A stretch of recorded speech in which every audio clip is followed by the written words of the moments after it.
God gave that to me. So that's mine.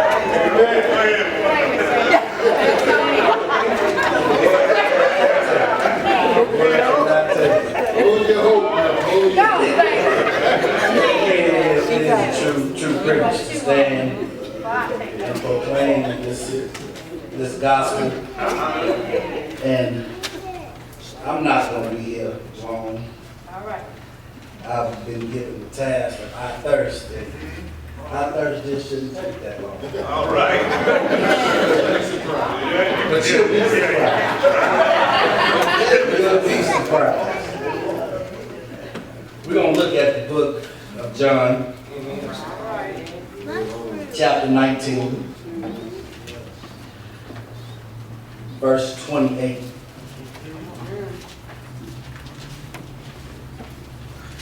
And it reads as follows. I'm in the contemporary version because I'm a young guy, so we're going to try to bring some youth to all this fire up here. All right. I see some youth in the audience, so we'll bring some youth to the fire. Jesus knew that he had now finished his work.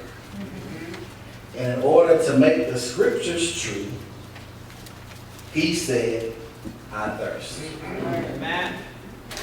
I thirst. As we look at the fifth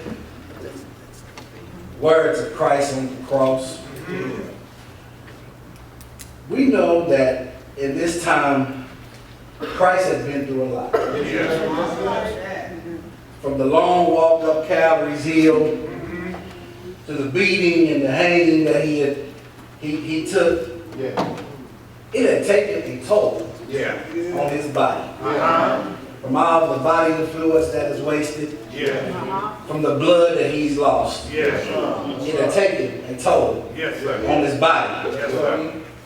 Now this was the only human expression while being on the cross. All right.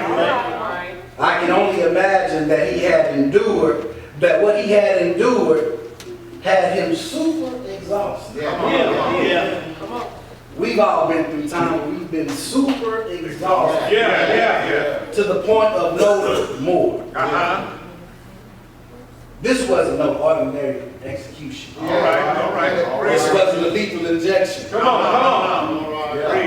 Talk about it. This wasn't an ordinary execution. All right. No man will ever Come on. go through this. Jesus cried, I thirst. I thirst. So in my 18 years of being saved, I followed my dad as he's preached and other preachers, they preach. And I've always been in amazement on how the preachers brought together their sermons, on how God gave them their word. But I've always wondered why. I thirst was so important. All right. Walk heavy, walk heavy. I always wanted to know why I thirst was so important. So in my study, I study and I'm reading on and finding out other stuff about what was going on the cross and before now and everything that's happened. It just wasn't jumping out to me on why I thirst was so good. Come on. So I had to take some time away from it. And went to talk to God, and God directed me to Webster. God directed me to Webster. Last name dictionary. We went to Webster, and we brought up the word thirst. What is it? And the meaning of thirst. Work on it. Coach Collins said, Coach, we don't have a schedule for practice today. And I said, okay, hold on. I'm going to get to it. When I send it to you, you'll have it. So I get to sitting down and I get to work on the schedule. And in our practice schedule, we start out with warm-up. We warm up. And we get our stretching on.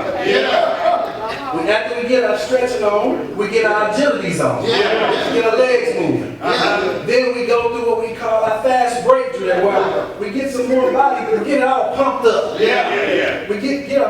pumped up, and then we shoot free throws. Yeah. Because in the game of basketball, when you're tired, that's when you miss the most free throws. Yeah. So we make sure they shoot free throws while they're tired. Yeah. So after we shoot our free throws, we take what we call a water break.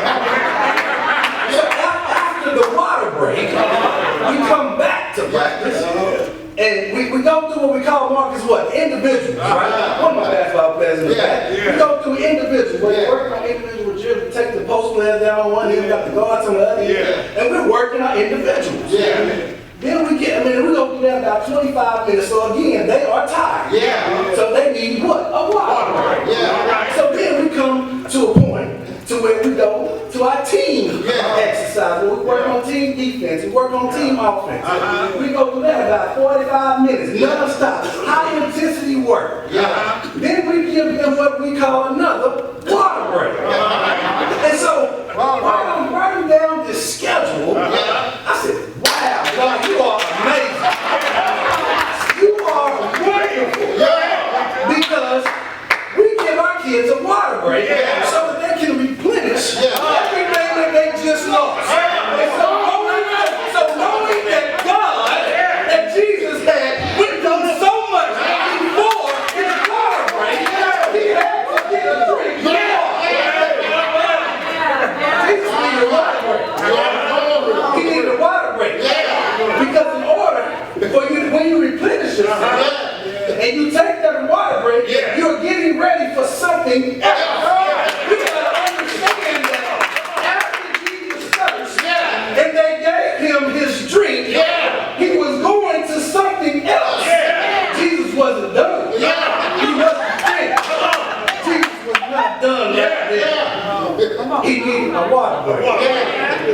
He needed a water break. He had to replenish.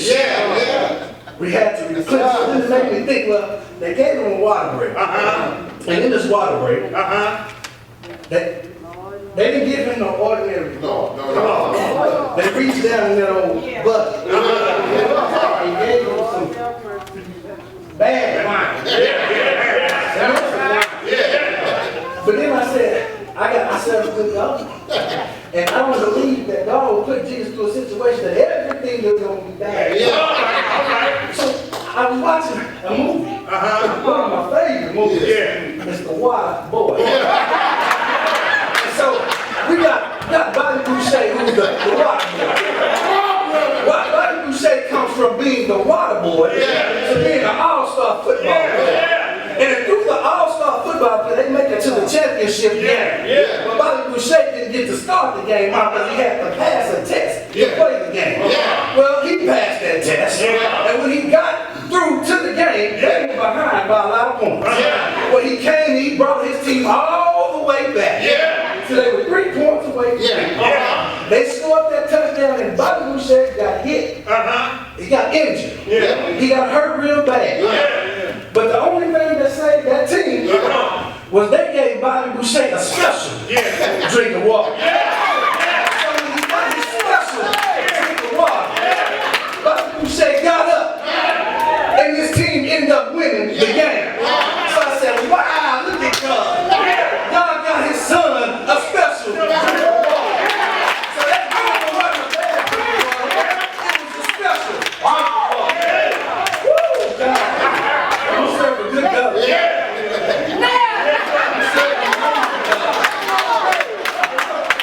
So I thought about all that. I went back to the dictionary. Because the dictionary gives you 2 definitions of the word thirst.